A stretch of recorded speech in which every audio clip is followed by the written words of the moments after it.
Assalamualaikum warahmatullahi wabarakatuh. Alhamdulillah, alhamdulillahil jabbaril qahar, alhamdulillahil ghafaris sahtar, wassalatu wassalamu ala nabiyyil muhtar wa ala alihi wa sahbihi wa man tabi'ahum bi ihsanin ila yaumil mahsyar. Ashhadu an la ilaha illallah wa ashhadu anna sayyidana Muhammadan abduhu wa rasuluh. Allahumma fasalli wa sallim wa karrim wa barik ala sayyidina Muhammadin wa ala alihi wa sahbihi ajma'in, amma ba'd. Yang sama kami muliakan segenap para habaib, para alimul ulama, para tuan-tuan guru, bapak-bapak, ibu-ibu, encik-encik, tuan-tuan dan puan-puan yang insya-Allah kita semua dimuliakan oleh Allah. Alhamdulillah Bapak dan Ibu, pada kesempatan subuh yang mulia ini Allah pilih kita semua menjadi orang-orang yang terbaik di antara orang yang terbaik. Dari begitu banyak manusia yang hidup hari ini, yang terbaik itu adalah orang-orang yang memilih Allah menjadi Tuhannya, memilih Rasulullah sebagai khutwahnya, memilih Islam sebagai agamanya. Dari begitu banyaknya orang Islam yang hidup pagi ini, yang terbaik itu adalah orang-orang yang bangun untuk sholat subuh. Dan dari orang-orang yang bangun untuk sholat subuh itu, yang terbaik adalah orang-orang yang sholat subuhnya ke masjid. Dan di antara orang-orang terbaik yang sholat subuhnya ke masjid, Allah pilih kita menjadi orang-orang yang lebih baik lagi, yakni yang duduk sejenak untuk mendengarkan majelis ilmu setelah melaksanakan sholat subuh berjamaah. Semoga asbab kita duduknya dalam majelis yang mulia ini, kelak kita semua dikembalikan kepada tempat kembali yang paling mulia, yakni surganya Allah, dan dapat berjumpa dengan manusia yang paling mulia, Sayyidina wa Maulana Muhammad sallallahu alaihi wasallam. Karena Bapak Ibu yang dimuliakan oleh Allah, Guru mulia Habib Taufik bin Abdul Qadir bin Husain As-Segaf selalu mengatakan, duduk dalam majlis ilmu semacam ini merupakan sesuatu yang luar biasa, Pak Bu. Rasul katakan majlis ilmu semacam ini merupakan taman-taman surganya Allah. Sehingga Habib Taufik mengatakan, kalau kita diberikan kesempatan duduk dalam majlis ilmu semacam ini, bawalah sebanyak-banyaknya niat, bawalah sebanyak-banyaknya harapan. Ya Allah, saya duduk dalam majlis ilmu ini, ya Allah, semoga saya punya anak dijadikan sebagai anak yang soleh dan soleha. Insya Allah Allah berikan anak soleh dan soleha, Pak. Ya Allah, saya duduk dalam majlis ilmu ini, ya Allah, semoga saya punya rezeki menjadi rezeki yang berkah. Insya Allah Allah berikan rezeki yang berkah. Bahkan dalam hadis lain Rasul sampaikan, ketika seorang hamba Allah duduk dalam majlis ilmu semacam ini, nanti ketika dia berdiri, dia mau pulang, ada 70.000 malaikat yang mendoakannya di hadapan Allah, kumu maghfirullah, bangkitlah kalian semua, sesungguhnya kalian semua telah diampuni oleh Allah. Semoga kita yang hadir ini termasuk orang-orang yang diampuni oleh Allah. Ustaz, bagaimana Ustaz kalau dengar ceramahnya sambil tidur? Insya Allah tetap diampuni juga, Pak Bu. Bapak dan Ibu yang dimuliakan oleh Allah Subhanahu wa taala, singkat apa yang ingin kami sampaikan pada kesempatan pagi yang mulia ini. Dulu pernah satu ketika, tak kala Rasulullah sallallahu alaihi wasallam sedang berada dalam majelis ilmunya semacam ini, tiba-tiba datang satu orang Arab Badui menghadap Rasulullah sallallahu alaihi wasallam sembali bertanya, "Ya Rasulullah, matas sa'ah?" Wahai Rasulullah, kapan kiamat itu terjadi? Dari banyak referensi yang dibaca, ada banyak pendapat mengatakan hal ini. Ada yang menyampaikan ketika mendengar pertanyaan tersebut, Rasul menutup majelis ilmunya, kemudian melanjutkan sholat karena telah masuk waktu sholat.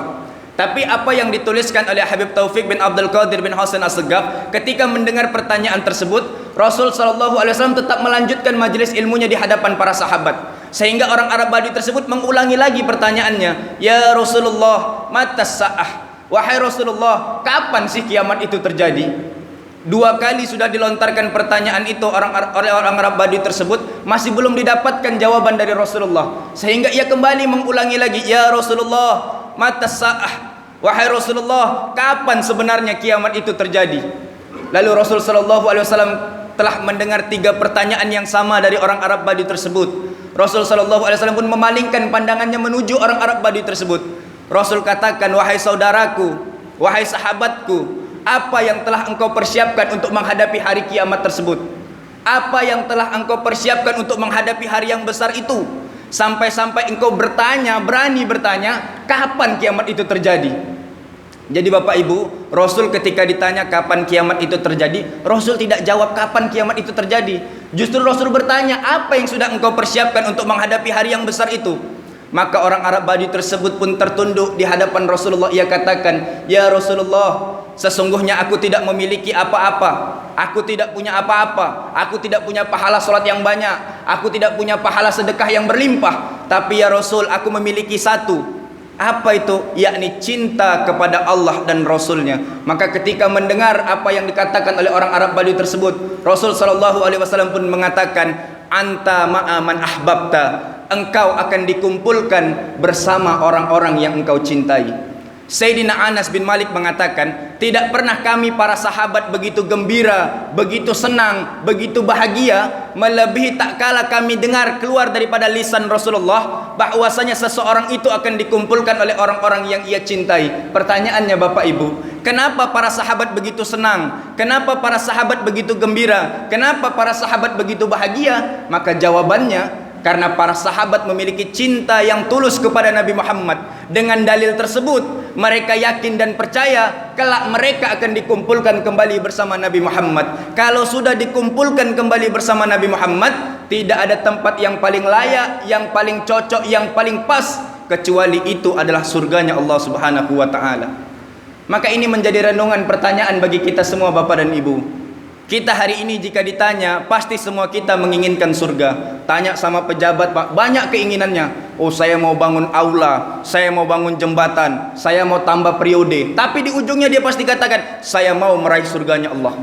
Tanya sama ulama, ulama bilang ulama mau bangun pesantren, ulama mau bangun rumah tahfiz, mau membangun generasi-generasi yang Qurani. Di ujungnya katakan, semua ini saya lakukan untuk mencari ridha Allah agar saya sampai kepada surganya Allah. Semua manusia yang hidup hari ini kalau ditanya pasti menginginkan surganya Allah. Dan guru kami Sayyidil Ustadz Abi Alfi Muhammad Ismail mengatakan, jalan paling mudah, jalan paling cepat, jalan pintas untuk sampai kepada surganya Allah itu ialah dengan mencintai Rasulullah sallallahu alaihi wasallam. Habib Hanif bin Abdurrahman Al-Attas mengatakan, Bapak Ibu, jika kita menginginkan sesuatu di dunia ini, jika itu ingin cepat dikabulkan, ingin dimudahkan jalannya, sandingkanlah itu dengan Nabi Muhammad. Misal Bapak Ibu ingin menjadi orang yang mulia, maka muliakanlah Nabi Muhammad. Bapak Ibu ingin menjadi orang yang besar, maka besarkanlah Nabi Muhammad. Kita ingin meraih surganya Allah, maka kuncinya cintai Nabi kita Muhammad sallallahu alaihi wasallam. Bapak dan Ibu yang dimuliakan oleh Allah Subhanahu wa taala, sejatinya perkara mencintai Nabi Muhammad ini bukan perkara yang susah, Pak Bu. Perkara mencintai Nabi Muhammad ini perkara yang mudah. Kenapa dikatakan mudah? Karena tidak ada orang yang kenal dengan Nabi Muhammad, tidak ada orang yang membaca sejarah Nabi Muhammad, tidak ada orang yang mendengarkan tausiah tentang Nabi Muhammad, kecuali akan bertumbuh cinta kepada Nabi Muhammad. Saking indahnya Nabi Muhammad, saking mulianya Nabi Muhammad, saking sempurnanya Nabi Muhammad, semua orang yang mengetahui tentang Nabi Muhammad pasti akan jatuh cinta dengan Nabi Muhammad. Bahkan Bapak Ibu, indahnya Nabi Muhammad ini bukan hanya diakui oleh orang-orang yang mengikuti Nabi Muhammad, bahkan penentang dakwah Nabi Muhammad pun mengakui keindahan Nabi Muhammad. Jadi ada kami temui dalam satu riwayat itu Bapak Ibu, ternyata para abu-abu, orang yang menentang dakwah Nabi Muhammad dulu itu Pak Bu, entah itu Abu Jahal, Abu Lahab, Abu Janda belum ada waktu itu Pak. Tapi para abu-abu yang menentang dakwah Nabi Muhammad ini, mereka selalu ketika berpapasan berjumpa dengan Rasulullah, mereka tak mampu memandang wajah Rasulullah. Jadi Abu Lahab, Abu Jahal kalau berjumpa dengan Rasulullah di jalan Pak, dia selalu menutup matanya dengan sorbannya. Ditanya oleh pengikutnya, wahai Tuan, kenapa engkau kalau berpapasan dengan Muhammad engkau tutup matamu? Maka Abu Jahal katakan, mana mungkin aku mampu melihat keindahan Muhammad. Saking luar biasanya Nabi Muhammad Pak, keindahannya diakui oleh orang-orang yang menentang dakwah Nabi Muhammad. Karena memang disampaikan oleh Habib Taufik bin Abdul Qadir bin Husain As-Segaf, tidak ada satupun kemuliaan makhluk yang pernah Allah ciptakan di atas muka bumi ini melebihi kemuliaan yang Allah berikan ke dalam diri Nabi Muhammad. Tidak ada satupun keindahan makhluk yang pernah Allah ciptakan di atas muka bumi ini melebihi keindahan yang ada di dalam diri Nabi Muhammad. Bahkan semua panji-panji kemuliaan, panji-panji kebesaran, panji-panji keistimewaan yang ada di atas muka bumi ini pada hakikatnya berada di bawah telapak kaki Nabi Muhammad. Karena dunia dan alam semesta ini Allah ciptakan hanya untuk Nabi Muhammad. Laulaka ya Muhammad. Andai saja, kalau saja bukan karena engkau ya Muhammad, maka tidak akan aku ciptakan dunia beserta alam semesta. Maka memang luar biasa Bapak Ibu Nabi kita Muhammad sallallahu alaihi wasallam. Maka sejatinya Bapak Ibu, kita hari ini mengklaim kita bangga menjadi umat Nabi Muhammad sallallahu alaihi wasallam. Maka dengan kebanggaan itu sejatinya tidak ada jalan lain, tidak ada pilihan lain, tidak ada opsi lain untuk kita sebagai umat Nabi Muhammad kecuali untuk tetap terus dan terus menambah dan terus menambah, memompa cinta kita kepada Nabi kita Muhammad sallallahu alaihi wasallam. Namun Bapak Ibu, hari ini banyak pula salah paham di kalangan umat Nabi Muhammad. Hari ini kita menganggap bahwasanya perkara cinta kepada Nabi Muhammad itu perkara klaim-mengklaim.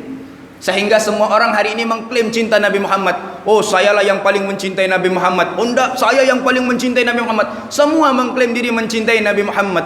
Padahal disampaikan oleh guru mulia Sayyidil Ustadz Abi Alfi Muhammad Ismail bin Hashim, dalam perkara mencintai Nabi Muhammad ini bukan soal mengklaim siapa yang paling mencintai Nabi Muhammad, tapi ada barometer, ada ciri-ciri, ada ukuran orang-orang yang mencintai Nabi Muhammad. Nah, maka mari Bapak Ibu kita cross check ciri-ciri orang yang mencintai Nabi Muhammad.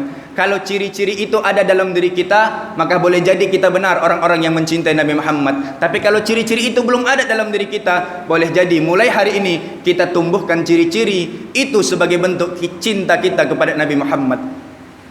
Yang pertama Bapak dan Ibu, ciri utama orang-orang yang mencintai Nabi Muhammad itu adalah lisannya, mulutnya senantiasa basah bersolawat kepada Nabi Muhammad. Jangan katakan mencintai Nabi Muhammad kalau tidak pernah bersolawat kepada Nabi Muhammad. Ciri orang yang mencintai Nabi Muhammad itu pasti punya amalan solawat, Pak.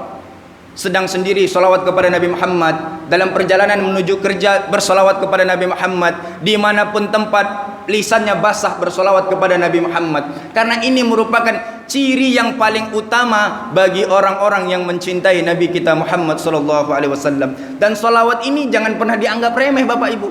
Solawat ini amalan yang sangat istimewa, amalan yang sangat mulia. Bahkan Abah Guru Sekumpul mengatakan salah satu amalan yang paling istimewa di akhir zaman ini ialah bersolawat kepada Nabi kita Muhammad SAW. Solawat ini luar biasa Pak Bu. Bahkan satu-satunya amalan yang mencontoh atau ijazahnya langsung dari Allah itu cuma solawat Pak. Dalam Al-Quran itu kan dimana Allah Subhanahu Wa Taala banyak memerintahkan kepada orang-orang beriman untuk melakukan satu ibadah-ibadah. Contoh, dalam Al-Quran Allah Subhanahu Wa Taala perintahkan kepada kita untuk sholat 5 waktu. Maka ketika Allah perintahkan kepada kita untuk sholat 5 waktu, mungkin nggak Pak Allah ikut sholat? Nggak mungkin Pak Allah sholat.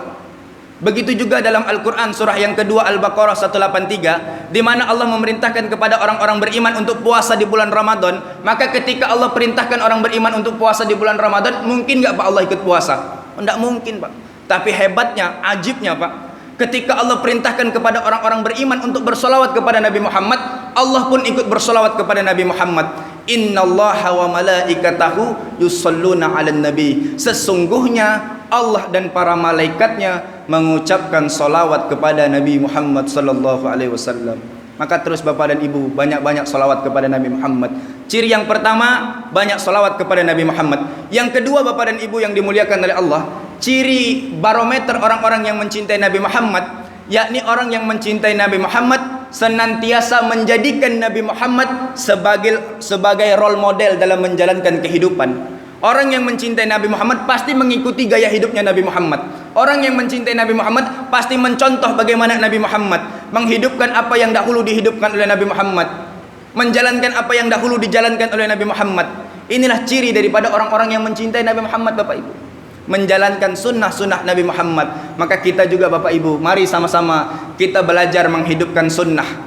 Sunnah itu Bapak Ibu kalau tidak mampu dikerjakan secara 100%, dan memang tidak ada satupun manusia mampu melaksanakan sunnah secara 100%, maka jangan tinggalkan 100%. Amalkan yang kita mampu saja Pak Bu. Yang tidak mampu kita amalkan dengan istighfar. Dosa apa yang membuat kita sulit, susah mengamalkan sunnah Rasulullah SAW? Dari hal yang kecil-kecil saja Bapak Ibu, jadikan Rasulullah sebagai barometer. Bahkan guru mulia Sayyidul Ustadz Abi Alfi Muhammad Ismail selalu mengajarkan, kalau Bapak Ibu punya anak, didiklah anak-anak itu bagaimana dalam melakukan satu perbuatan, dalilnya itu Nabi Muhammad.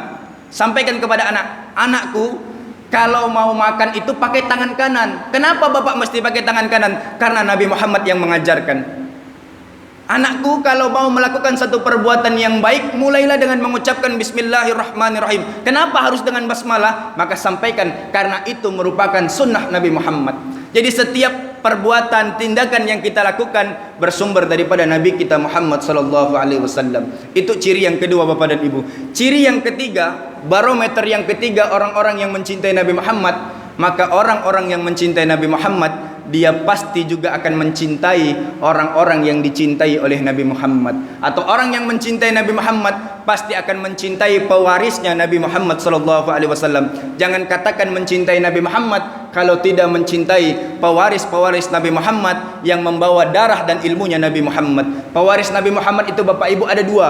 Yang pertama pewaris secara nasab, yakni para habaib, para sayyid, para syarif, para zuriatnya Nabi Muhammad SAW. Jika kita mencintai Nabi Muhammad, mesti pula cintai anak cucu keturunan Nabi Muhammad Pak. Guru mulia selalu mengatakan, para habib, para sayyid, para syarif itu, semua habib wajib untuk dicintai, tapi tidak semua habib wajib untuk diikuti. Sekali lagi Bapak, semua habib wajib untuk dicintai, tidak semua habib wajib untuk diikuti. Mungkin ada sebagian Bapak dan Ibu, Ustadz, saya suka dengar ceramah nih yang menggebu-gebu Ustadz, yang keras, yang berapi-api, biar nggak ngantuk. Maka silakan dengarkan. Ada Habib Rizik, ada Habib Bahar bin Ali bin Smith, ada Habib Taufik bin Abdul Qadir bin Hasan As-Segaf. Mungkin ada lagi Bapak dan Ibu yang bilang, Ustadz, saya kalau dengar ceramah nih suka yang lembut, yang santun, yang pelan, yang kalem. Maka silakan. Ada Habib Segaf bin Hasan bin Ahmad Baharun, ada Habib Jindan, ada Habib Novel bin Muhammad Al-Idrus. Silahkan dengarkan Bapak dan Ibu. Tapi bukan berarti yang suka yang keras lantas tidak suka dengan yang lembut, atau yang suka yang lembut tidak suka dengan yang keras. Pada sejatinya, pada hakikatnya, kedua-dua ini membawa apa yang dahulu dibawa oleh Nabi kita Muhammad SAW. Yang kedua Bapak Ibu, pewarisnya Nabi Muhammad itu adalah para ulama-ulama Nabi Muhammad. Al-ulama warasatul anbiya. Ulama merupakan pewaris para nabi dan rasul. Maka orang yang mencintai Nabi Muhammad mesti pula harus mencintai ulama-ulamanya Nabi kita Muhammad SAW. Bapak dan Ibu yang dimuliakan oleh Allah Subhanahu wa taala, barangkali inilah ciri-ciri atau jalan pintas untuk kita sampai kepada surganya Allah itu dengan mencintai Nabi Muhammad. Dan bukti cinta kepada Nabi Muhammad itu dapat dibuktikan dengan tiga hal. Yang pertama, banyak salawat kepada Nabi Muhammad. Yang kedua, mencontoh gaya hidupnya Nabi Muhammad. Yang ketiga, mencintai pewarisnya Nabi kita Muhammad SAW. Barangkali Bapak dan Ibu, demikianlah apa yang dapat kami sampaikan. Karena memang kalau berbicara tentang kultum subuh ini Pak Bu, dia tak boleh panjang-panjang. Karena kalau kata pantun, pergi ke pasar membeli kacang, kacang dibeli di warung Pak Abid. Kultum subuh tak boleh panjang, nanti dimarah pengurus masjid. Maka demikian saja yang dapat kami sampaikan. Semoga yang sedikit ini dapat menambah keimanan kita kepada Allah, dapat menambah kecintaan kita kepada Rasulullah, dan dapat menjadikan kita semua orang-orang beruntung, yakni orang-orang yang meninggal membawa kalimah La ilaha illallah. Orang Daik balik ke Daik karena di Daik banyak warisan. Yang bicara baik, yang mendengarkan baik, tapi yang lebih baik yang mengamalkan. Ihdinas siratal mustaqim. Assalamualaikum warahmatullahi wabarakatuh.